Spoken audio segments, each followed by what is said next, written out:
Hello everyone, in this part 4 of the review exam tree, I'm going to go into the solutions of the part about law of sines and law of cosines.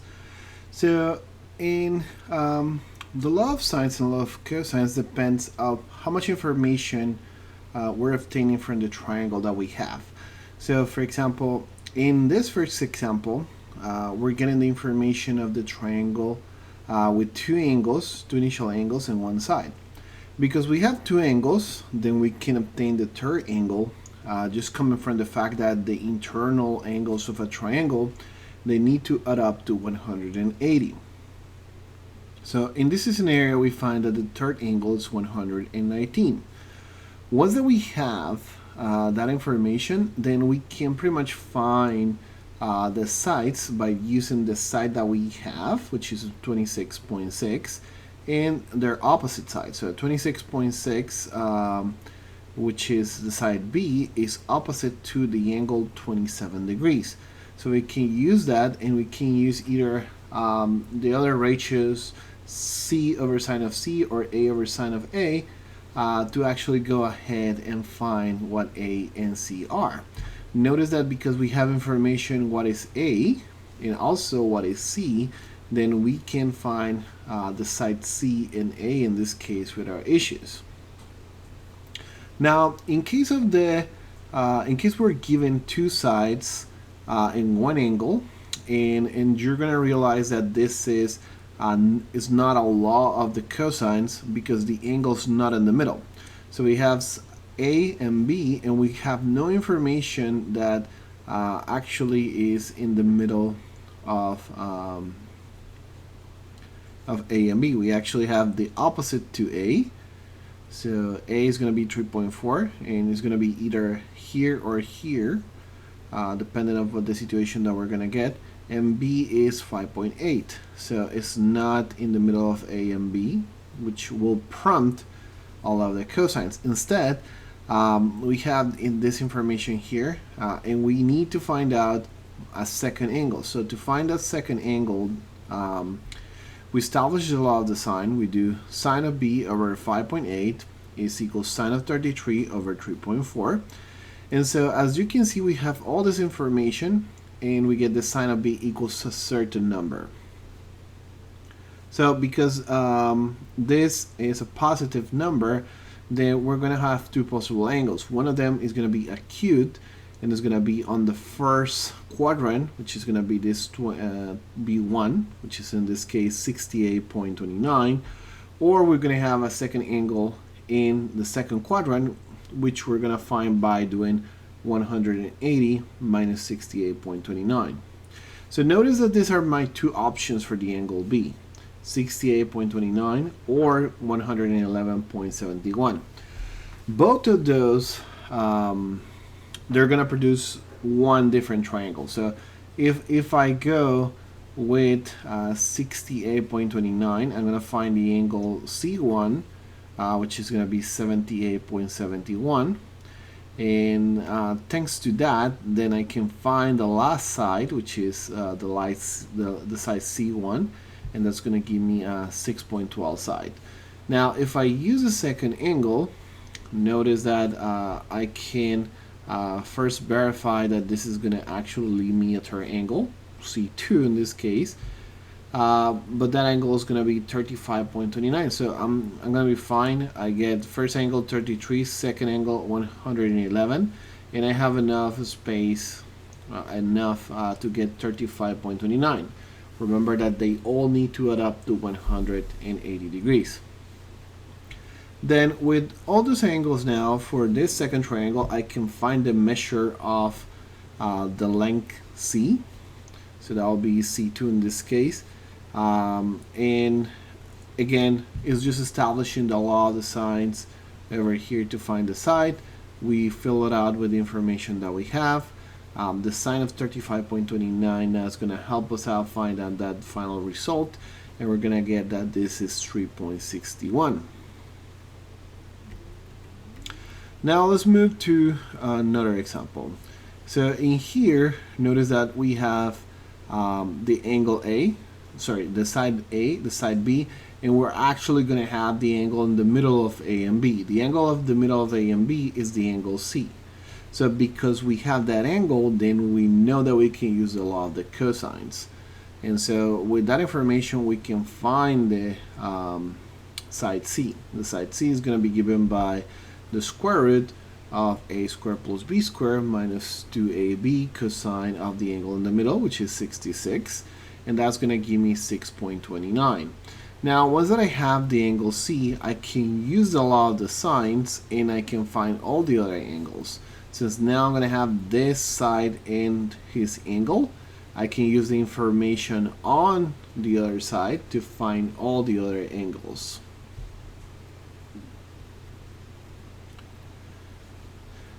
The triangle D is a triangle where we have all the information on the sides. Since we don't have an angle, we cannot use the law of the sines.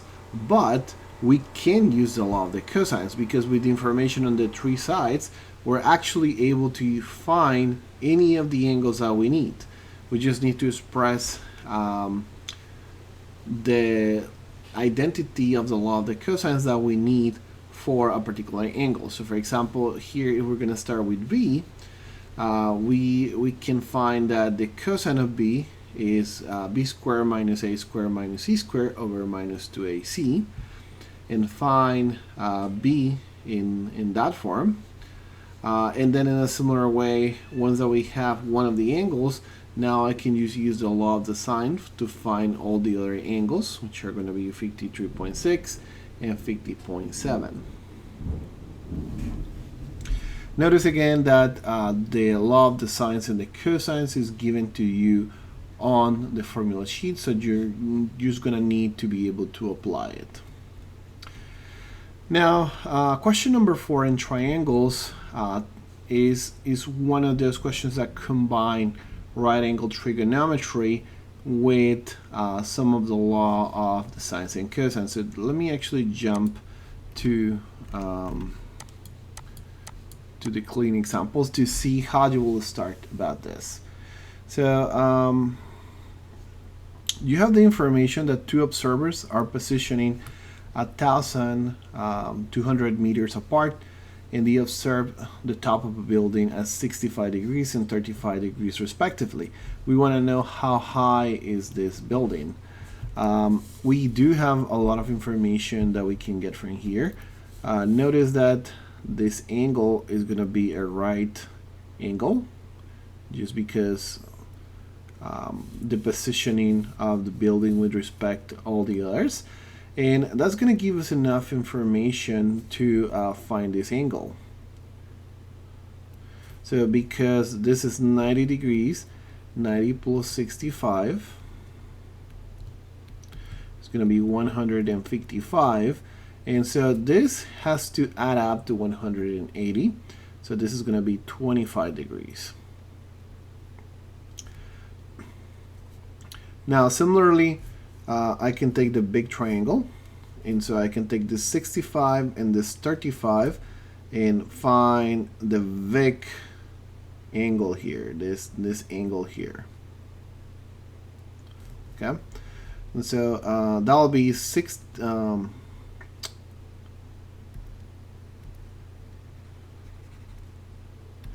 be 90 degrees plus 35 degrees. And so that will be 125 degrees.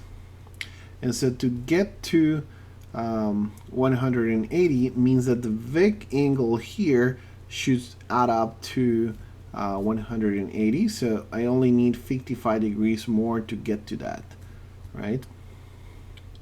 So, but this means that if I have 25 here, I only need 30 more here in this little piece.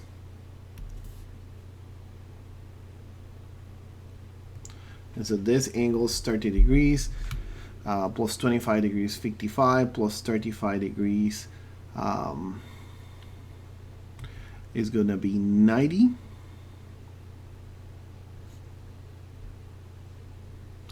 And plus another 90, 180. So this helps me out to finalize finding all the angles in here. Then I can find also this angle here. because 65 plus this angle is supposed to be 180 as well. So this clearly is going to be 115 degrees. So notice that with that, I'm able to find all the information that I needed, at least in terms of angles, to complete this. Now, it will be good if I have at least one of these hypotenuse values, either the big one or this small one. So I'm able to tell how tall is the building with some right triangle trigonometry. And so at this point, I can do that with any of this information, because I have this side, so I can take this side, sine of 30 degrees, and make it so I can find this big hypotenuse and sine of 150. So that's precisely what we do here. So we take c over sine of 150, and then we're gonna do it with 1200 sine of 30 degrees. And so in that way, we find that c is 2175.14 feet. And once that we have this information, then notice that we have this big triangle, what this is 55, and this is 2175. So I can just use the cosine of 55, which is going to be adjacent over hypotenuse, and then we can find information of how much h is. Moving on, now we get to this question number 5, and question number 5 is very similar to what we had here. So let me go back here to the board to try to fill some information first before we get into the sine and the cosines, or the sines and the law of the sine and the cosines. We have the same thing where we need to find what information is missing, but depending on the information that we have is going to be our first approach. So notice that we have side 10, and we have another side 10, and we have an angle. So this is like an invitation to use law of the sines. So we have that dv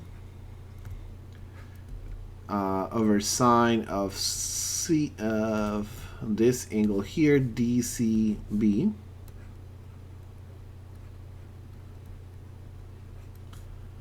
dcv is going to be equals to CD, and then the sine of 18 degrees, which is the opposite. And now, but we know who dv is, which is 10, right? So we can actually replace that by 10, and the sine, I'm going to call this alpha for now, and then 10 sine of 18 degrees. So then again, with that, I can calculate what this angle here is going to be. Okay. So moving back here, you can see that that's precisely what we're calculating here. So using first that information, then we can find out that the angle BCD is 18 degrees, right?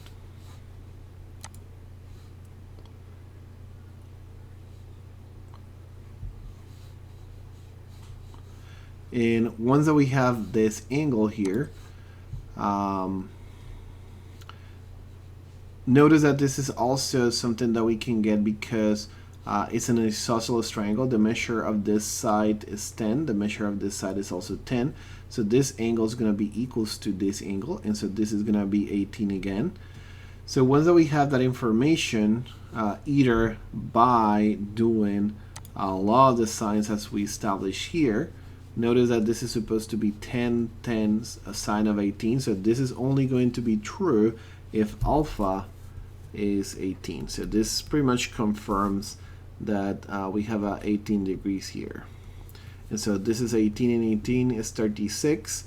And so if that is 36, then we do 180 minus 36. And so that's That's going to be 144 here.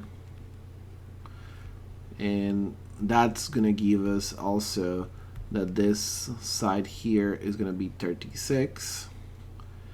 And once that we have 36 plus 18, we know that this is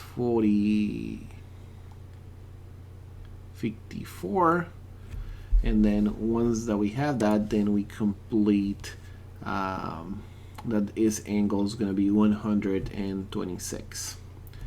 And so now with all the information on the internal angles of the triangle, then we can use the law of the sines to find the length of AD and from BC as well. And so we use law of the sines.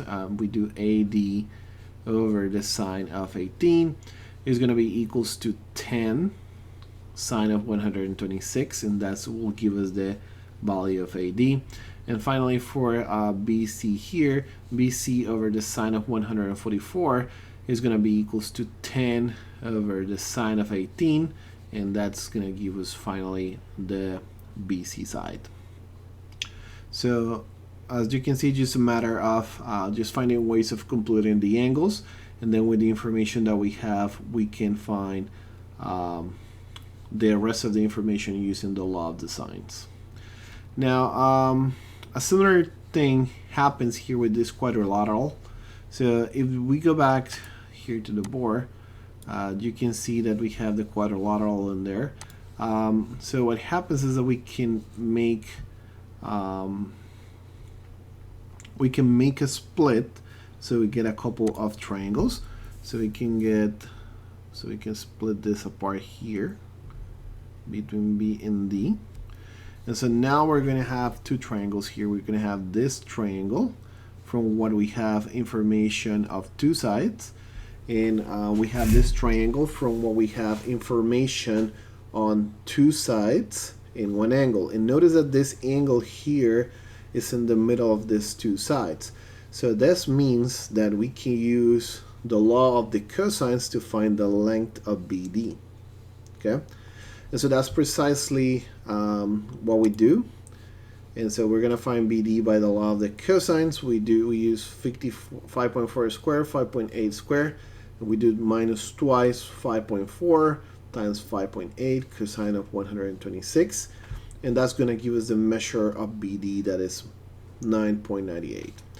Once that I have this side, notice that I'm going to have 9.98, 9.4, and 4.5. So I'm going to have all the information that I need to find all the other angles. So I can just express the angle C here in terms of what I just found. And so I'm going to find that C is going to be 83.9 using the law of the cosines. And once that I find one angle, then I can just find the rest of the angles by using the law of the sines. And so I'm going to find the angle DVC. Notice this is Z, V, and C. So this is small angle here. And this is going to be 26.6, and I'm going to find DVA, which is this and this, by just doing also the law of the sines in here with one of this 5.8 sides, and of course the 126 value. So once that I have all this angle here, and I have this angle here, and I have this angle here as well, then I know that the internal angles of a quadrilateral are going to be 360, since the two triangles has to add up to 180 each of them.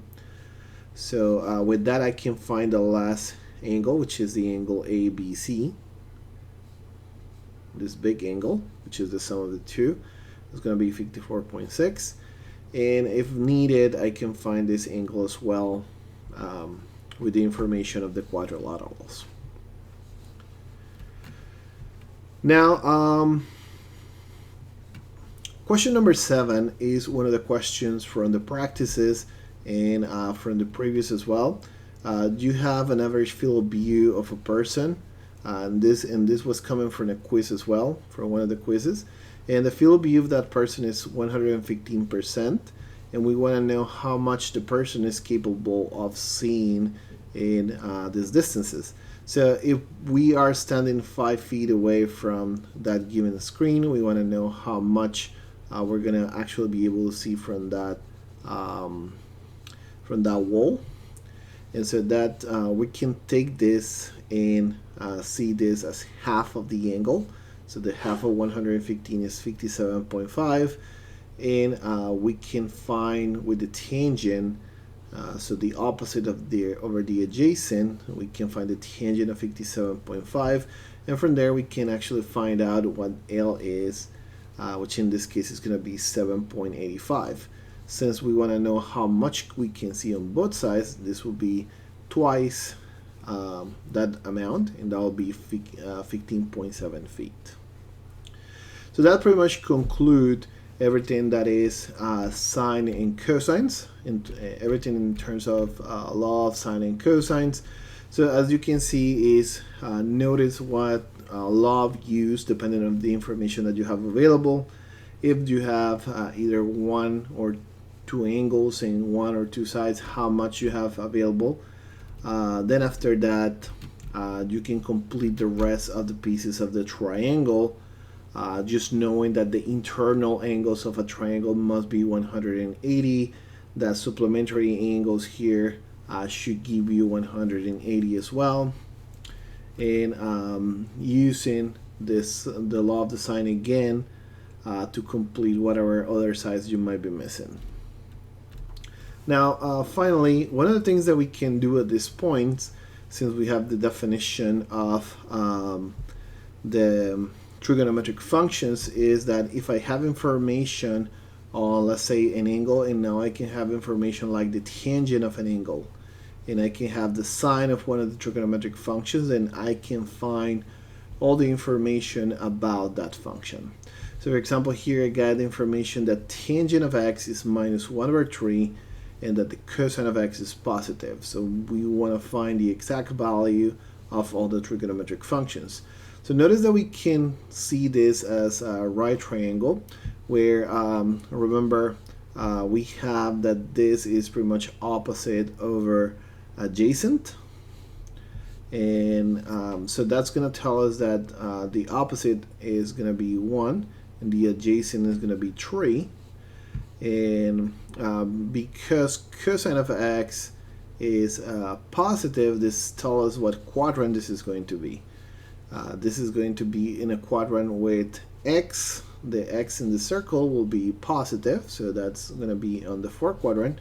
Since overall I have that the tangent is negative, so that means that the sine has to be negative. So the height gets to be negative in terms of the cosine of theta. And we're going to have that this is located in the 4th quadrant. So do you remember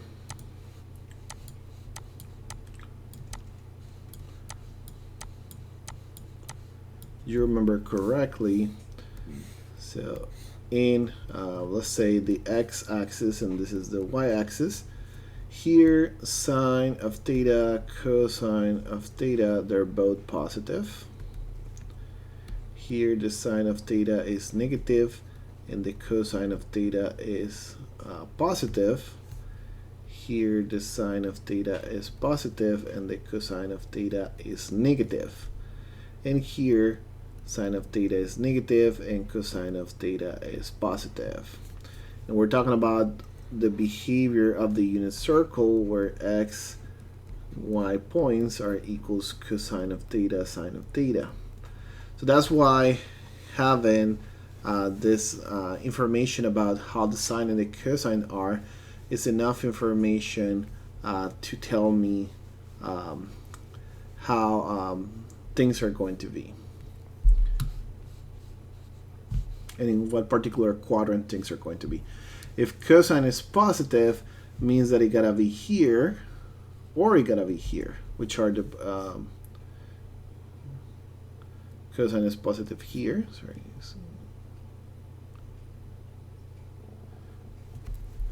Cosine is positive here and it's positive here.